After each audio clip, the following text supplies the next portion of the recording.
Save or invest? What's the best strategy for you? The financial experts tell you what to do with your money, but no one's giving you the whole story. Today, I'm breaking down the truth about saving versus investing. And trust me, this is the financial advice no one else is talking about. I came across some comments recently on a few other channels that really stood out to me. People are frustrated with advice that's either out of touch or doesn't actually help them make the best financial decisions. For example, there's this one. If you just make more money by working more, what happens if you cannot work for a period of time because of an illness or something else? You need your rainy day savings to push through. And then there's this one that really made me laugh at the viewer's humor. How exactly did they get the money to invest, you muppet? This viewer is obviously frustrated with the advice that tells them to invest but completely skips over how to actually get the money to start. And this one, I had to read it twice to make sure it wasn't written by my son. To all those financial experts saying, don't save, what is their solution when my HVAC goes out, my refrigerator goes out, my car needs new tires? Put it on the credit card and pay 27% interest? No thanks. You see, my son recently bought a house that passed inspection by both a home inspector and the VA. And like this viewer, he ran into some serious issues when within a month of buying the house, his fridge, his hot water heater, and his HVAC all went out. If he didn't have an emergency fund, he would have been screwed. When people say you don't need savings, just invest, they're missing a critical point. Emergencies don't wait until you're in the perfect financial situation to handle them. When your HVAC goes out in the middle of the summer or winter, name your poison, your car suddenly needs a $2,000 repair, or you buy a house that's an absolute money pit, are you prepared? Without a financial buffer, you're stuck choosing between high interest credit card debt or financial chaos. And that's why saving is more than just a step. It's the foundation of financial stability. Hey everyone, I'm Rose Colburn, and I'm here to help you take control of your personal finances so you can create a life that you truly love. I keep financial freedom real, attainable, and BS-free because no one should feel like wealth is out of reach. Today, we're breaking down the truth about saving versus investing and giving you the tools to decide what's best for your financial future. Let me be clear, saving isn't just about emergencies. It's about creating freedom and flexibility in your life. It does not make you rich, but it does make you resilient. It protects you from life's curveballs, giving you a solid foundation to build on when you're ready to invest. Creating a robust savings fund isn't just about avoiding debt during emergencies. It's about giving yourself choices, freedom, and control over your life. Because here's the thing, saving doesn't just protect you. It empowers you. When we think about saving, we often focus on the emergencies, fixing the HVAC, replacing tires, or handling a surprise medical bill. And yes, those things are critical reasons to save. But what about the opportunities you miss if you don't have money set aside? Imagine this, your dream job becomes available, but it requires you to relocate across country, or you stumble upon a business opportunity that aligns perfectly with your goals, but it requires an upfront investment. If you don't have savings, you're stuck watching those opportunities pass you by. Savings gives you the ability to say yes when life presents you with something extraordinary, or at the very least, something better than what you have now. It's not just an emergency fund, it's a freedom fund. And here's an insight I really want you to take away. Savings aren't just about what they prevent. They're about what they enable. They're the stepping stones between where you are and where you want to go. Ask yourself, what would your life look like if you had a safety net big enough to handle emergencies and seize opportunities? How would it feel to know that you have the freedom to make decisions based on what's best for you, not just what you can afford in the moment? But here's the kicker. Savings alone won't build wealth. They're the foundation, but you'll need more than that to truly thrive financially. And that's where investing comes in. But how and when exactly do you make that shift? If you've ever wondered, should I be saving more or should I be investing more? Well, you're not alone. The problem is most financial advice treats this like a one-size-fits-all answer. Some say savings won't make you rich, so invest everything. And others say you need a huge emergency fund before you even think about investing. And here's the deal, neither approach is completely right or completely wrong. The real answer depends on your financial situation and your goals. So let's break it down. The key to deciding whether to save or invest isn't about following a rigid rule. It's about understanding what stage you're in financially.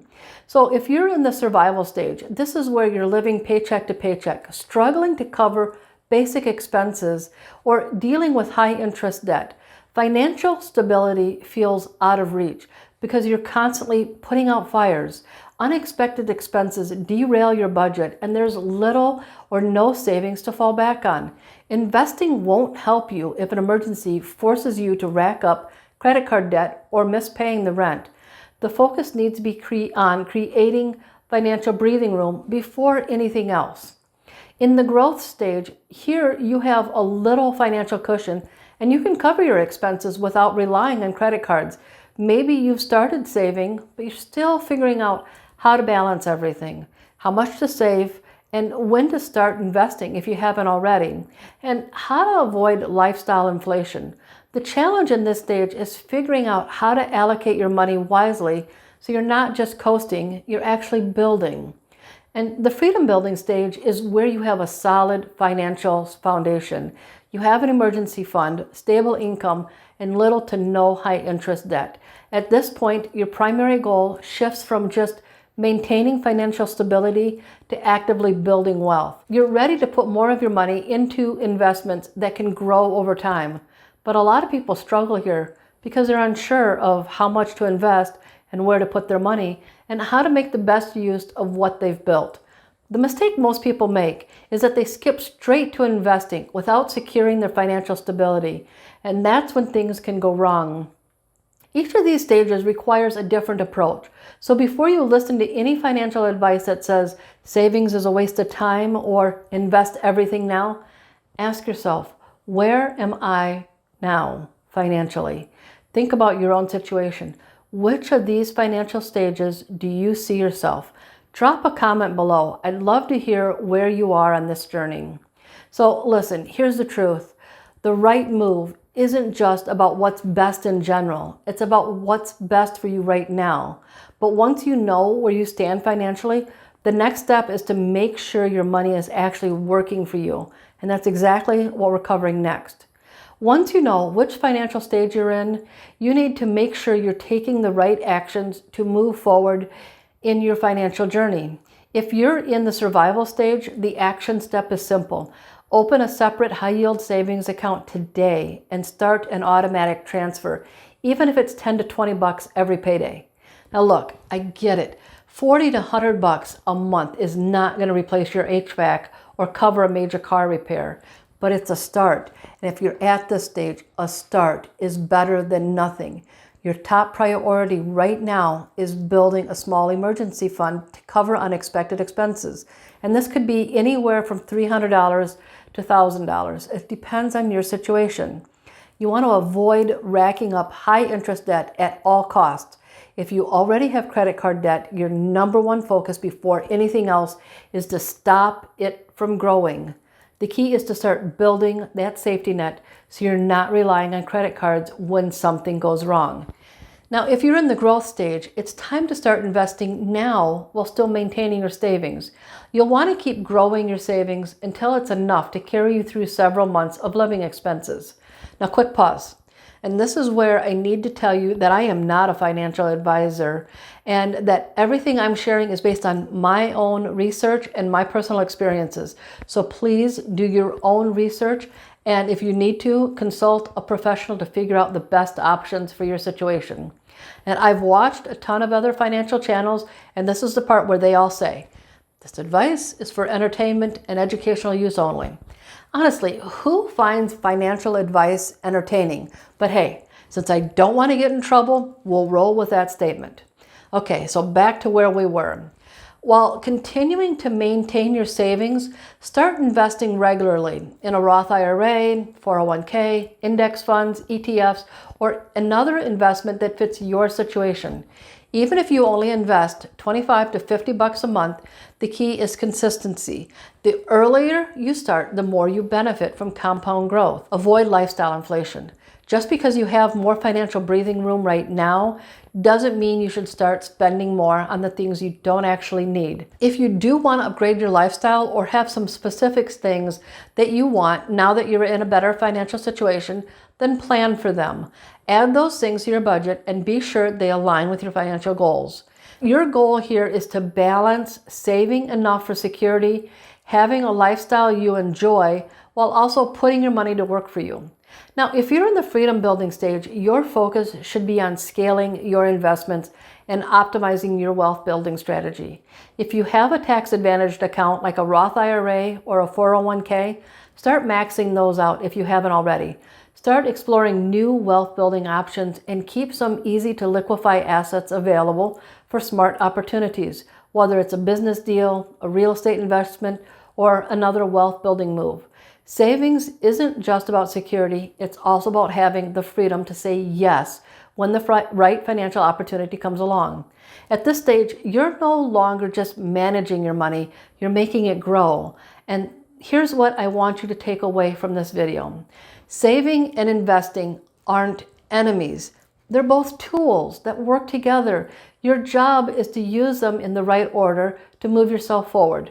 If your goal is to create financial freedom for yourself, there's two things that you can do right now. One, if you haven't already, decide which stage you're in: survival, growth, or freedom building.